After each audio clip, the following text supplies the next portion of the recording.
Teniendo abierto nuestro Visual Studio versión 2019, procederemos a crear un nuevo proyecto. Para esto, pincharemos la opción que nos dice acá crear un proyecto.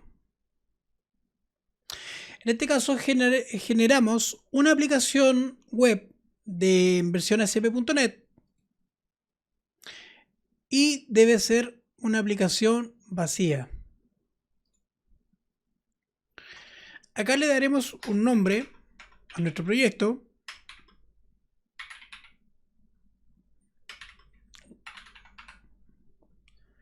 Y la dirección en donde quedará registrada.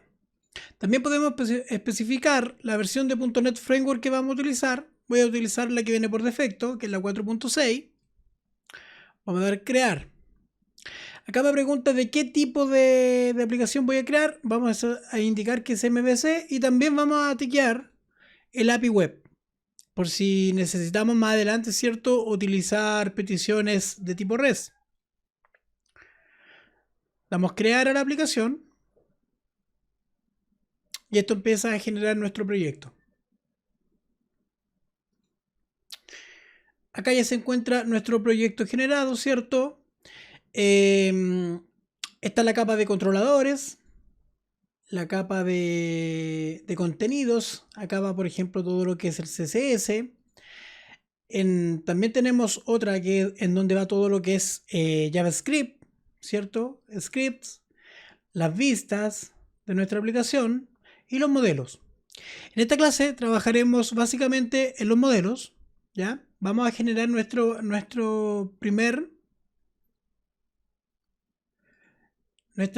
primera clase, aunque no la vamos a generar acá, sino que primero vamos a crear una nueva capa, la cual vamos a llamarles entidades.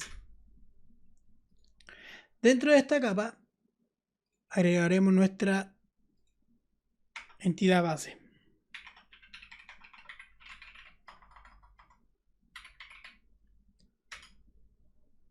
Esta entidad base básicamente va a tener unas propiedades que se van a repetir en todos nuestros modelos de tipo fecha. Va a tener crear una fecha de creación, ¿cierto?, del registro. También de tipo fecha, pero que puede ser nulo, ¿cierto? Vamos a tener la fecha de actualización. Y por ahora tendríamos básicamente estas dos propiedades dentro de esta entidad base.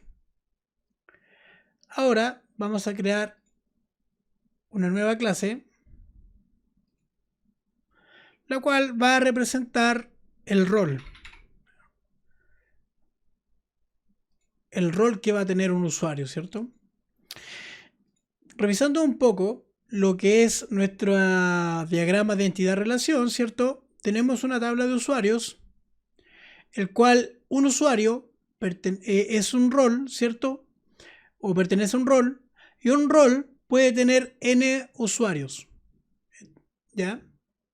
Entonces aquí básicamente también podemos apreciar las propiedades de la entidad usuarios, donde se encuentra el primer nombre, ¿cierto? El apellido, el email, la password, el sal de la password, el número de teléfono, la dirección, la fecha de verificación, el ID asociado y los campos que acabamos de crear en nuestra entidad base. Vamos a proceder con el rol. El rol básicamente tiene un ID y tiene un nombre. Entonces, con el atajo prop, vamos a crear una propiedad de tipo entero que le vamos a llamar role ID. Acá, a través de data annotation, vamos a indicar que este campo o este atributo hace mención a la clave primaria de mi tabla.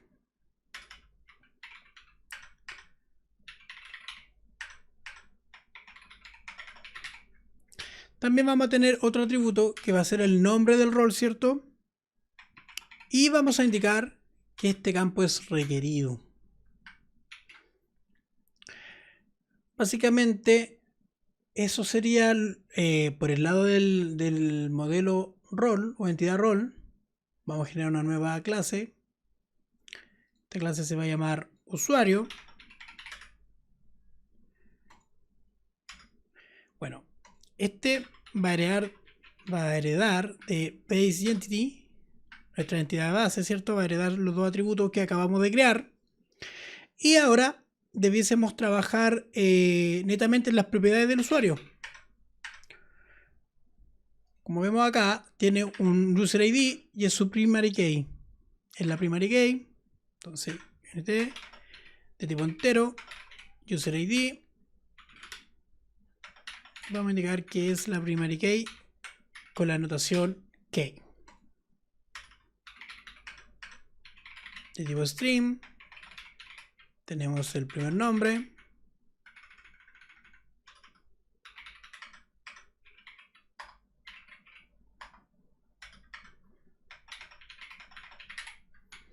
El apellido.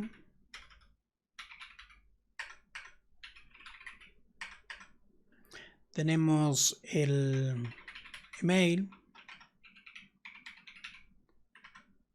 El email. Los campos de password. Para poder conectarse al sistema, ¿cierto? Esto va a ser un array de byte. Password hash.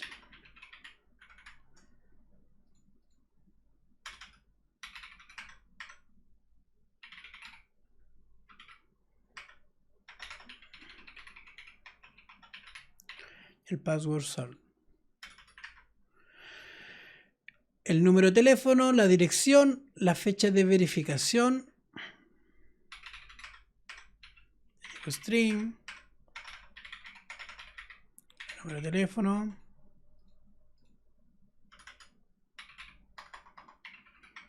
También de tipo string, ¿cierto? La dirección. Y este campo de acá, de tipo fecha. Puede ser nulo, ¿cierto? Vamos a tener la fecha en que se verificó el correo, básicamente. Con el objetivo de que el usuario no pueda iniciar sesión si es que el correo que ingresó no es válido, ¿cierto? Y nos falta hacer el link hacia el rol. Entonces vamos a decir que este usuario tiene un rol llamándole de la misma forma a la propiedad, pero esto debemos guardarlo en base de datos. Entonces acá vamos a crear una propiedad que se llama role ID. Acá, a través de otra anotación, vamos a indicar que esta es una clave foránea. Necesitamos traer a esquema, a importar esquema, y aquí vamos a colocar el nombre del campo que hace relación a esta llave foránea, en este caso el role ID. ¿Ya? Ahora procederemos a indicar que, por ejemplo, el nombre debe ser requerido, al igual que el apellido, el email address. El email address también debiese ser un email válido, entonces nos apoyamos con la anotación email address para que él se encargue de validar que sea un email válido. Vamos a indicar que estos también son requeridos.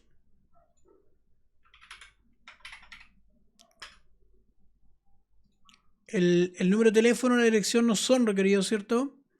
Y tampoco es requerido, pero el rol sí debiese ser requerido. Perfecto. También podríamos indicar el largo el largo permitido. Por ejemplo, para un nombre podríamos colocar que el máximo o disculpen, esto no es un string, es un entero. El largo máximo sería de 100. Para el last name también. Para un email 120.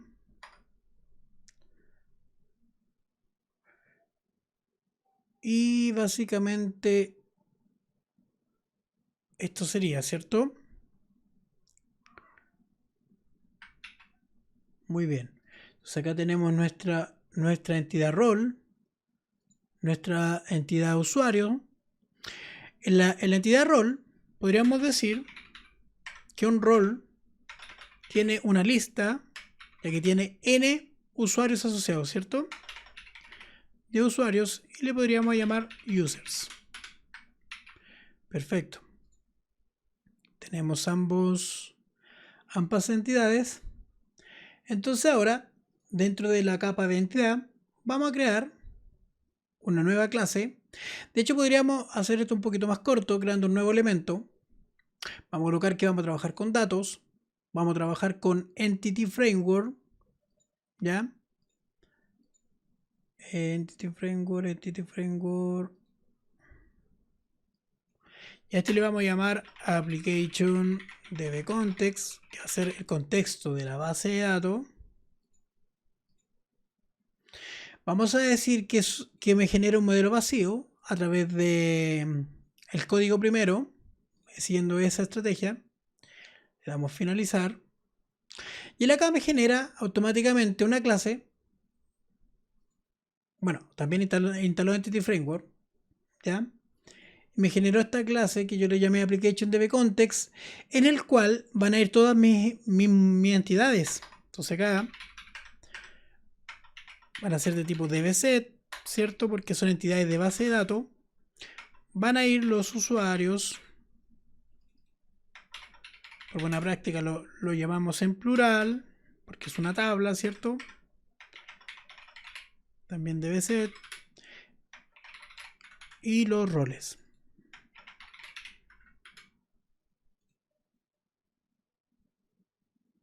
Y esto debiese ir. Me parece que sobreescribí otra cosa. Ah, ya. Claro, esto es un ejemplo que muestra que las entidades podemos generarla en el mismo archivo, pero por un tema de orden es recomendable siempre dejarlo fuera. Perfecto. Esto tiene que ir dentro de mi clase.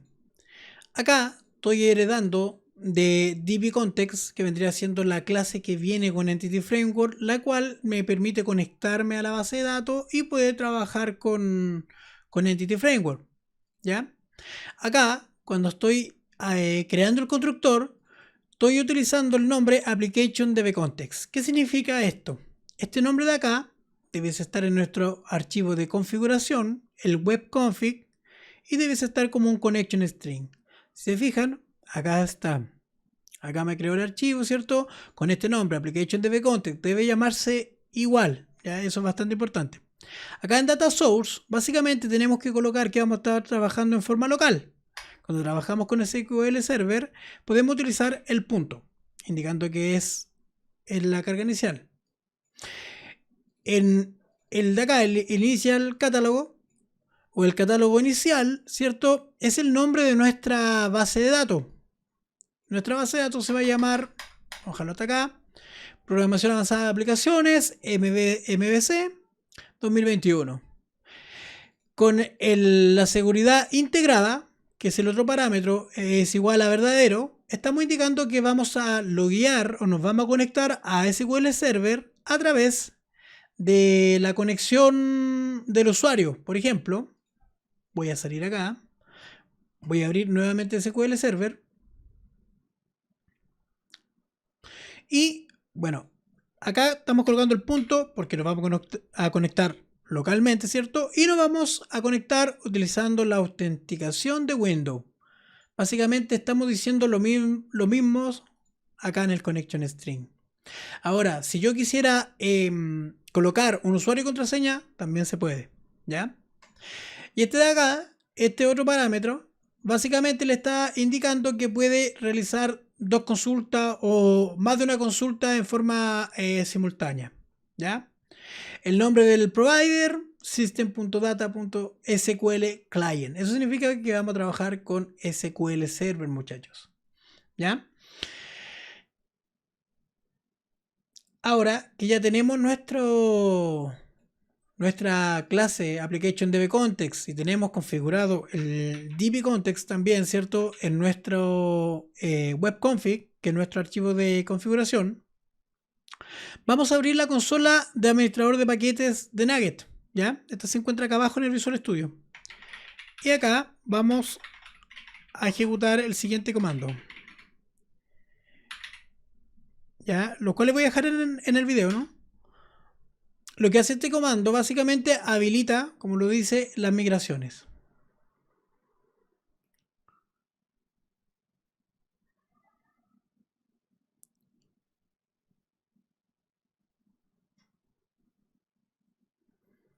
Perfecto.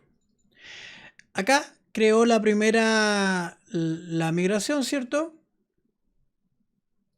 La clase de migración. Y la estamos configurando para que no sea de forma automática. Eso es bastante importante. La idea, esto es como trabajar con Git, ¿cierto? Tener una versión de nuestra base de datos. Entonces no es muy recomendable crear migraciones de forma automática. Ahora, para agregar una migración, debemos ejecutar el comando add migration y dar un nombre significativo. En este caso, crear, ¿cierto? Crear tabla usuario y los roles. Le damos un enter.